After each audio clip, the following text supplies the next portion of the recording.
Baiklah, bismillahirrahmanirrahim. Assalamualaikum warahmatullahi wabarakatuh. Alhamdulillahi rabbil alamin. Wabihi nasta'inu ala umurid dunya waddin. Wassalatu wassalamu ala asyrafil anbiya'i wal mursalin wa ala alihi wa sahbihi rasulillahi ajma'in.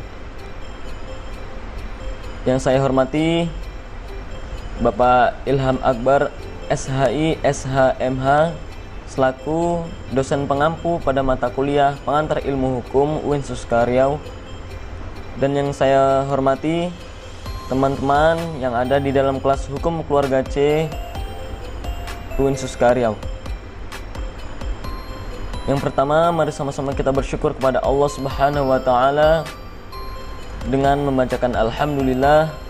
Dan selanjutnya mari sama-sama kita bersalawat kepada baginda Rasulullah sallallahu alaihi wasallam dengan sama-sama melafazkan Allahumma sholli ala sayyidina Muhammad wa ala ali sayyidina Muhammad.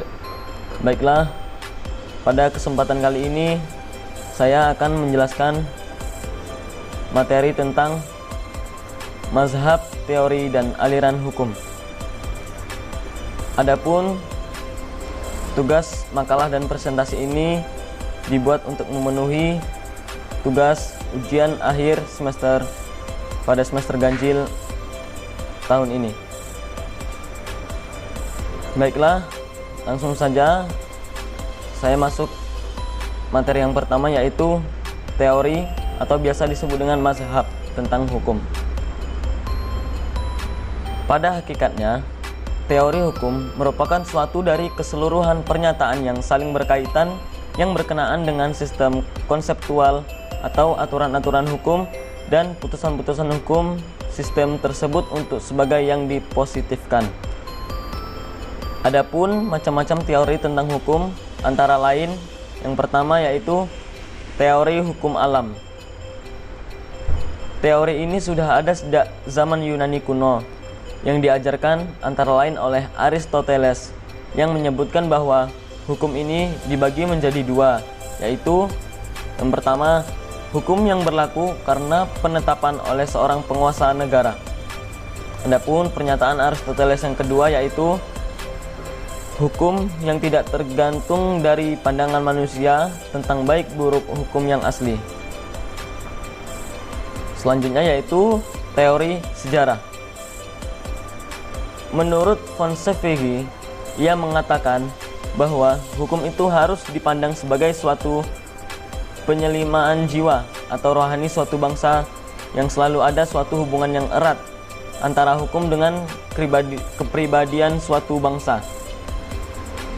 Menurut von Savery, hukum itu timbul dari penyelmaan atau kehendak suatu rakyat. Adapun teori yang ketiga yaitu teori teoraksi. Teori ini mendasarkan kekuatan hukum atas kepercayaan pada Tuhan.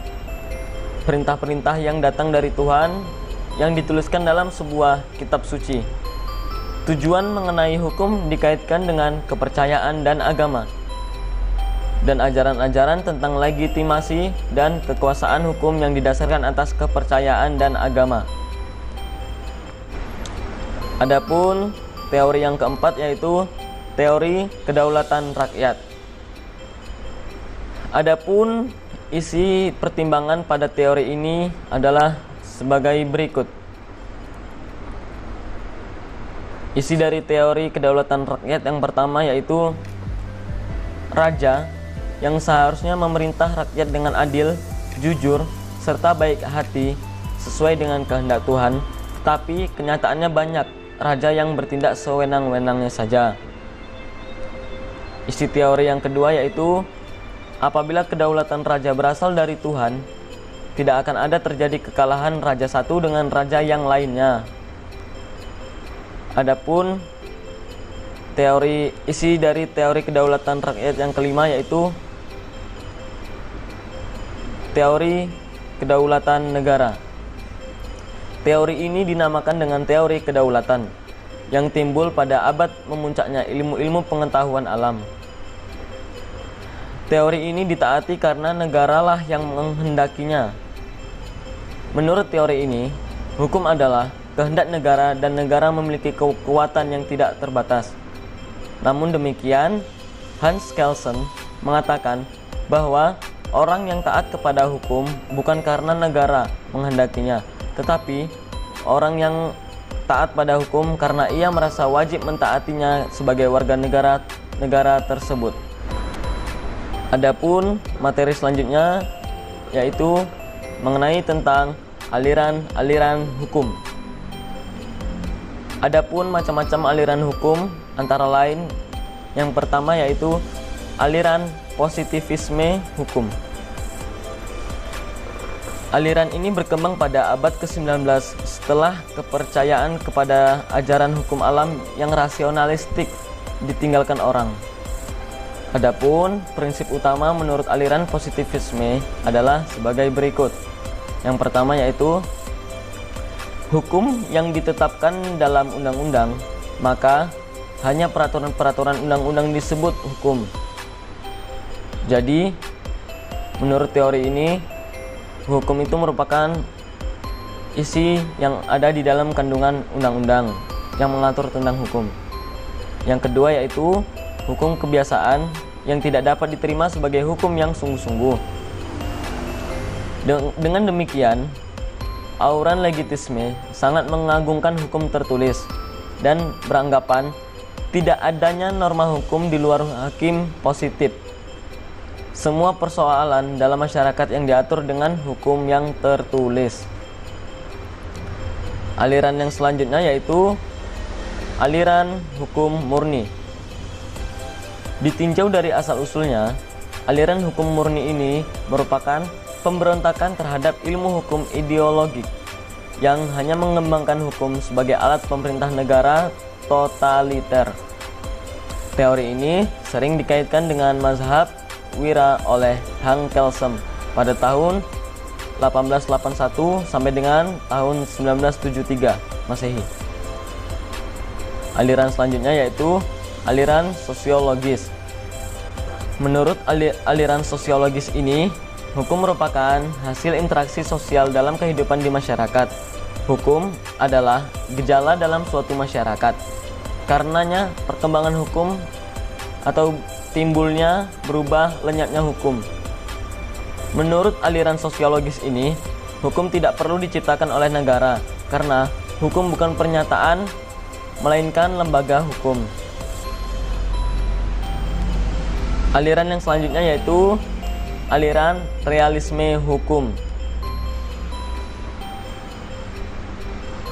Aliran ini dikembangkan oleh para ahli-ahli hukum realis di Amerika, antara lain Karl Llewellyn pada tahun 1893 sampai 1962, Jerome Frank pada tahun 1889 sampai 1957, Hakim Agung Oliver Wendell Holmes pada tahun 1841 sampai dengan tahun 1935, dan ahli hukum Skandinavia. Jadi, menurut Oliver Wendell Holmes dalam karangannya yang merupakan tokoh pada aliran ini, menyebutkan bahwa hukum adalah bukan apa yang tertulis, tetapi hukum yang sebenarnya adalah hukum yang dijalankan atau biasa disebut the part of law. Sistem hukum. Aliran hukum realisme ini menjadi dasar pada sistem hukum Anglo-Saxon Amerika. Baiklah, mungkin hanya ini yang dapat saya sampaikan pada kesempatan kali ini dan yang saya tampilkan pada video kali ini. Semoga bermanfaat. Mohon maaf apabila ada kesalahan kata, materi yang kurang lengkap.